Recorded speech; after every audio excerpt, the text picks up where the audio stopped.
Hello, അപ്പോൾ ഇന്നത്തെ recipe നല്ല അടിപൊളിയായിട്ടുള്ള നല്ല പെർഫെക്റ്റ് ആയിട്ടുള്ള ഒരു ഈത്തപ്പത്തിൻ്റെ റെസിപ്പിയാണ്. കാഷ്യൂ ഫ്രൈ ആണ്, ഞങ്ങൾ കൊട്ടകാച്ചി എന്നൊക്കെ പറയും. നല്ല പെർഫെക്റ്റ് ആയിട്ടുള്ള റെസിപ്പിയാണ് കേട്ടോ. അപ്പം നോക്കാം. അപ്പോൾ ഇതിന് വേണ്ടിയിട്ട് 2 കപ്പ് പച്ചരിയാണ് എടുത്തിട്ടുള്ളത്. അപ്പോൾ ഇത് കുതിർത്ത് വെച്ച ശേഷം കഴുകി എടുത്തിട്ട് അരമണിക്കൂർ അരിപ്പയിലിട്ട് എടുത്തിട്ടുള്ള പച്ചരിയാണ്.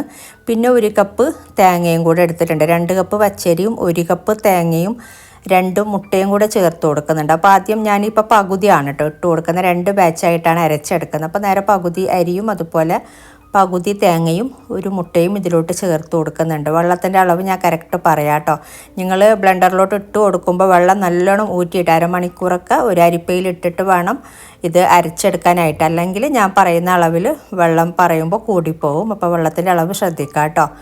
ഇനി ഇപ്പോൾ പാകത്തിനുള്ള ഉപ്പും അതുപോലെ വെള്ളവും കൂടെ ചേർത്തിട്ട് 1/4 കപ്പ് വെള്ളമാണ് മൊത്തത്തിൽ വേണ്ടത്. അപ്പോൾ കുറച്ച് വെള്ളം ഇതിലോട്ട് അരക്കാൻ പാകത്തിന് ചേർത്തിട്ട് നന്നായിട്ട് അരച്ചെടുക്കുക. 2 ബാച്ചായിട്ട് ഇതുപോലെ അരച്ചെടുക്കാം. നന്നായി മഷി പോലെ അരച്ചെടുക്കണം. എന്നിട്ട് നമുക്കിത് അരച്ചെടുത്ത ശേഷം ഒരു അരിപ്പയിലിട്ടിട്ട് തന്നെ നമുക്കിതൊരു പാത്രത്തിലോട്ട് ആക്കി കൊടുക്കാം. അപ്പോൾ ഇതിലെന്തെങ്കിലും തരിയൊക്കെ ഉണ്ടെങ്കിൽ മാറിക്കിട്ടും. ഇതുപോലെ തന്നെ ഇനി ബാക്കിയുള്ള അരിയും തേങ്ങയും 1 മുട്ടയും വെള്ളവും കൂടെ ചേർത്തിട്ട് അരച്ചെടുത്താൽ മതി. ഇതുപോലെ അരിപ്പയിൽ അരിച്ചെടുക്കുമ്പോൾ തേങ്ങയുടെ കഷ്ണങ്ങളൊക്കെ എന്തെങ്കിലും പീരയൊക്കെ ഉണ്ടെങ്കിലൊക്കെ നല്ല അതൊക്കെ മാറിക്കിട്ടിയിട്ട് നല്ല നൈസായിട്ടുള്ള നമുക്ക് മാവ് കിട്ടും. നല്ല ക്ലിയർ ആയിട്ടുള്ള മാവിനെ കിട്ടും. അപ്പം ഞാൻ 2 ബാച്ചും ഇതുപോലെ അരച്ചെടുത്ത് ഇങ്ങനെ ആക്കി കൊടുക്കുന്നുണ്ട്. അപ്പോൾ ഇതിലേക്കുള്ള മാവിൻ്റെ പരുവം നല്ല കറക്റ്റായിട്ട് കിട്ടണം. മാവ് നല്ലോണം തിക്കായാൽ നമ്മൾ ഇട്ട് കൊടുക്കുന്ന കൊട്ടയിൽ നല്ലോണം മാവ് നല്ലോണം പിടിച്ച് ഓവറായിട്ട് പിടിച്ച് അത്ര ടേസ്റ്റ് ഉണ്ടാവില്ല. അതുപോലെ മാവ് കുറഞ്ഞാലും കൊട്ടയിലോട്ട് പിടിക്കില്ല. അപ്പോൾ ആ ഒരു പ്രശ്നം വരുന്നുണ്ട്. അപ്പോൾ അതുകൊണ്ടാണ് കേട്ടോ വെള്ളത്തിൻ്റെ അളവ് ഇത്ര ഡീറ്റെയിൽ ആയിട്ട് പറയുന്നത്. നിങ്ങൾ വേണമെങ്കിൽ 1/4 കപ്പിനേക്കാളും ഒരു 2 ടേബിൾ സ്പൂണൊക്കെ കുറക്കുന്നെങ്കിൽ അങ്ങനെ കുറച്ച് ചെയ്തോളൂ കേട്ടോ. 1/4 കപ്പ് തന്നെ ചേർക്കേണ്ട, വേണമെങ്കിൽ ഒരു 2 ടേബിൾ സ്പൂൺ കുറക്കാം. ഇതിപ്പോൾ നല്ല പാകത്തിന് തന്നെ ആയിട്ടുണ്ട്. ഞാൻ വെള്ളം നല്ലോണം സ്ട്രെയിൻ ചെയ്തിട്ടാണ് അരി ഇട്ട് കൊടുത്തിട്ടുണ്ടായിരുന്നത്. ഇനി ഇതിലോട്ട് നമുക്ക് കൊട്ട ചേർത്ത് കൊടുക്കാം. ഈ ഒരു മാവിൽ നമുക്ക് ഏകദേശം 1/4 കിലോ കൊട്ട ഫ്രൈ ചെയ്തെടുക്കാം കേട്ടോ. 1/4 കിലോൻ്റെ അളവിൽ നമുക്ക് ഫ്രൈ ചെയ്തെടുക്കാൻ പറ്റും ഈ ഒരു മാവിൽ.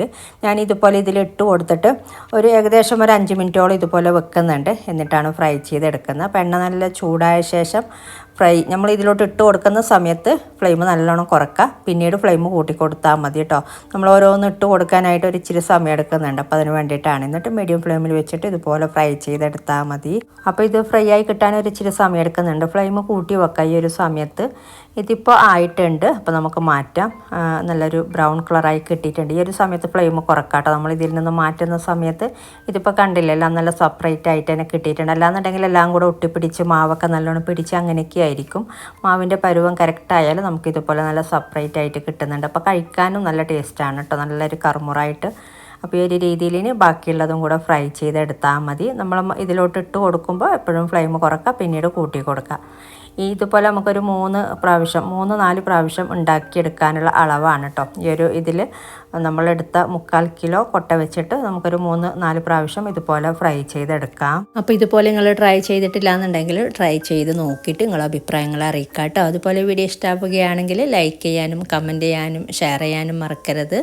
സബ്സ്ക്രൈബ് ചെയ്യാത്തവരാണ് വീഡിയോ കാണുന്നതെങ്കിൽ സബ്സ്ക്രൈബ് ചെയ്യാനും മറക്കരുത് കേട്ടോ. അപ്പോൾ ഇതുപോലെ നല്ല റെസിപ്പിയുമായിട്ട് മറ്റൊരു വീഡിയോയിൽ കാണാം. താങ്ക്